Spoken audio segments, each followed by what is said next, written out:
So today we're going to do an unboxing. I think you can probably guess, looking at the packaging, what's inside. So let's get into it. I'm Andy, welcome to the English Watch.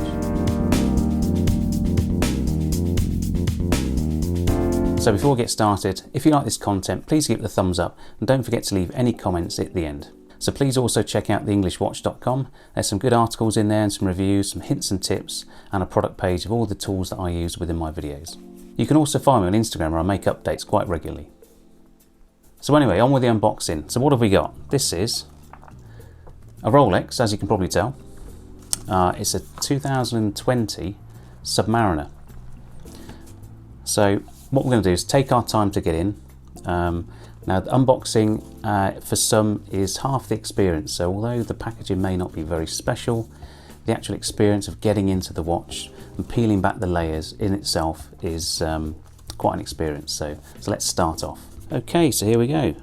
As you can see, the box is protected by this outer cardboard sleeve here. This is a medium-sized box. It says Oyster M. It's part number SAP 39139.64. Now the dealer didn't initially offer me this white outer sleeve, so obviously I complained, and he went out the back and went and got one. Now whether this is the actual one that came in the box or not, I'm not too sure, but I'm not too bothered either because it's clearly the right one for the size. Now this is very similar in design to the offering from Tudor, who do exactly the same thing.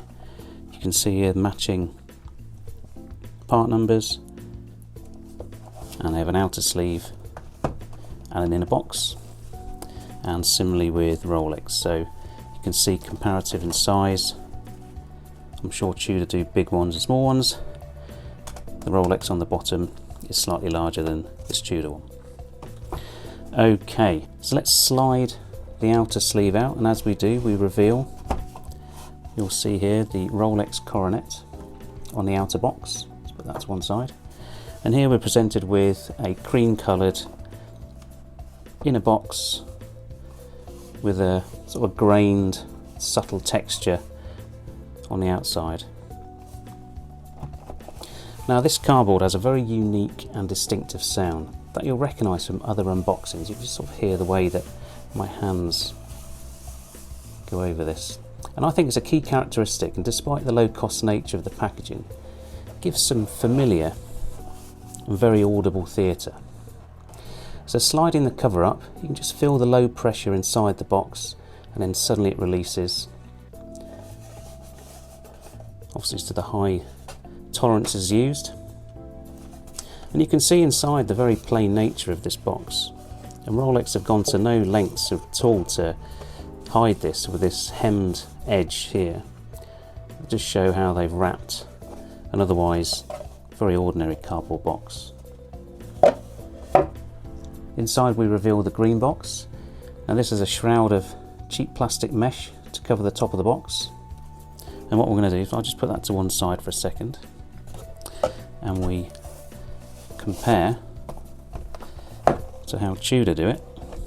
You'll see they have this cheap bit of mesh as well.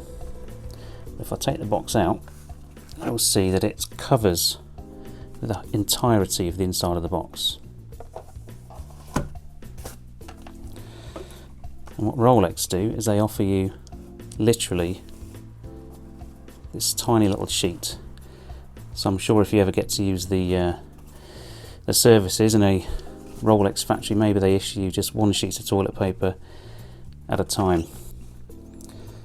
We fold down the front flap to reveal the full Rolex logo with the Rolex text for the first time. We can now remove the outer packaging.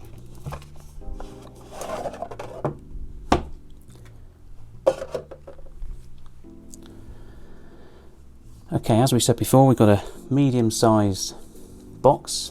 Now this is a vinyl wrapped Rolex green. There's a plastic gold coloured coronet applied to the front that appears by eye to be pretty central to this semicircle intrusion here and the wave pattern on the top.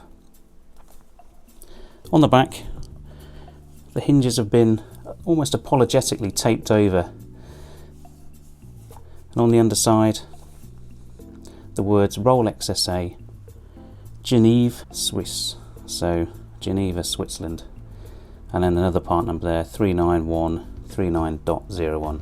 So we assume that the first 5 digits refer to the medium oyster box, where digit 01 refers to this inner box, and then on the sleeve you can see a very similar part number, dot 64, must apply to the outer sleeve. Now oddly, there are no part numbers on this cream box at all. This is the Rolex Submariner date, reference 116610LN. This was bought new at list price by me from my local Rolex authorised dealer in January 2020. I made my initial inquiry in April 2019, so waited about 9 months. I think my chances have improved as I bought a number of watches from the group over the preceding years and was lucky enough to be the client of a keen new salesman who I still regularly drop in to say hello to. Inside the box we have the green Rolex Geneva seal. This denotes it's a superlative chronometer and also that it has the 5-year warranty.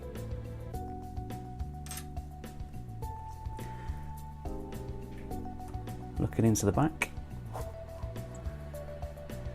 we reveal a little pouch here with the 3 links that were removed for me with my 6 3/4 inch wrist.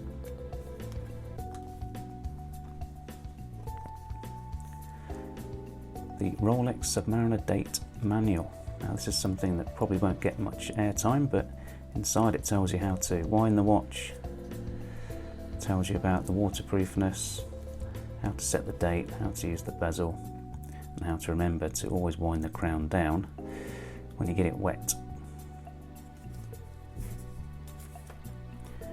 We have the sales hang tag, so it shows you the price I paid, so £7,150 as the list price as it was.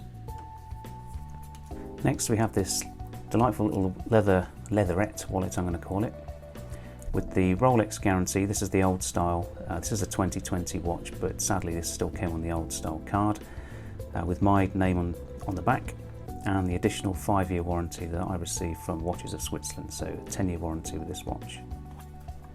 And here we see in the back the little guarantee booklet, where it shows you in different languages what the warranty of the watch is. Here goes my sales receipt, and let's have a look at the watch. So it comes on this delightful cushion, and the good thing about Rolex as opposed to maybe Omega is that the cushion, you can adjust it for most wrist sizes. What Omega do is they have a sleeve and then they have an outer sleeve. Then once you've taken the links off, you're left with this outer sleeve that you can't then put the watch back on, which is a bit of a pain. So these sort of M-shaped cushions are much more desirable in my personal opinion. And here you can see this wonderful Rolex Submariner. So I hope you enjoyed that unboxing of my Rolex Submariner. It is a 2020 version, but it's not the new 2020 version, but nonetheless the unboxing experience would have been exactly the same had I had the new version as well. You may have noticed throughout the process I was wearing my Speedmaster Professional, the Headlight version, which is a great companion for the Rolex Submariner. Yeah, 2 iconic watches in a collection.